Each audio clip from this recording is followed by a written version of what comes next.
Let's go through an example of finding the minors of this 3 by 3 matrix.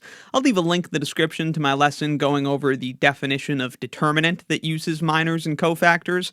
I'm not going to focus on the determinant today, although at the end I will show you how to find the determinant of this briefly. Here's the definition of the minor of a matrix for your reference. If A is a square matrix, then the minor of entry Aij, that's the entry in row I and column j, is denoted by Mij and is defined to be the determinant of the submatrix that remains after row I and column j are deleted from A.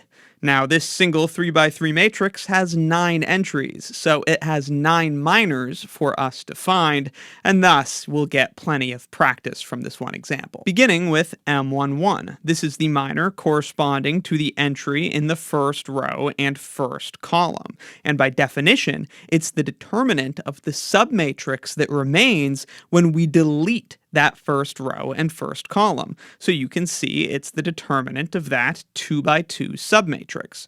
Of course, the determinant of a 2 by 2 matrix is easy to calculate. It's just 5 times 7, the product along that diagonal, so 35, minus 6 times 4, so we're subtracting the product on the counter diagonal, so minus 24. Thus, our answer is 11. 35 minus 24 is 11, and so that is the minor M11, corresponding to the entry in row 1, column 1. Continuing in a similar way, the minor M12 is the determinant of the submatrix that remains when we delete row 1 and column 2.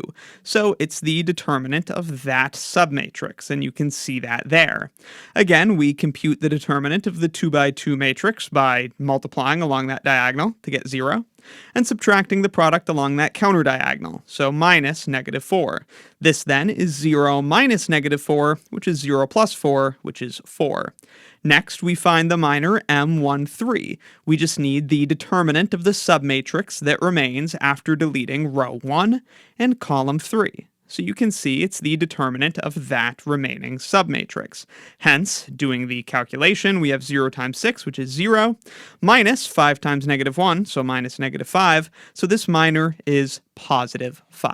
Next, we find the minors corresponding to the entries in row 2. For example, for M21, we have to eliminate row 2 and column 1. And so we are looking at the determinant of that remaining submatrix, 3, negative 2, 6, 7. And that is 3 times 7, which is 21, minus negative 2 times 6, so minus negative 12. Hence, the minor is 21 plus 12, so 33. Then, to find M22, we delete row 2 and column 2 and compute the determinant of the remaining submatrix.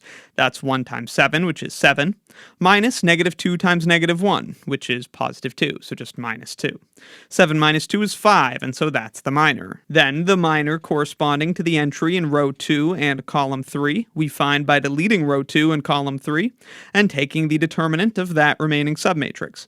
That's going to be 6 minus negative 3, so 6 plus 3, so the minor is 9. We'll come back up here for the last 3. For M31, we delete row 3 and column 1 and take the determinant of that remaining submatrix. So that ends up being 3 times 4 minus 5 times negative 2, so minus negative 10. That ends up being 12 plus 10, and so the minor is 22. Then, for M32, we delete row 3 and column 2, and we take the determinant of that remaining submatrix. That ends up being 4 minus 0, so the minor is 4. And finally, the minor M33, we delete row 3 and column 3, and we're taking the determinant of that remaining submatrix, and that's 5 minus 0, so this minor is 5. Now, you may recall that all we need to do to find the determinant of a 3 by 3 matrix using the cofactor expansion is compute the minors along a single row or a single column.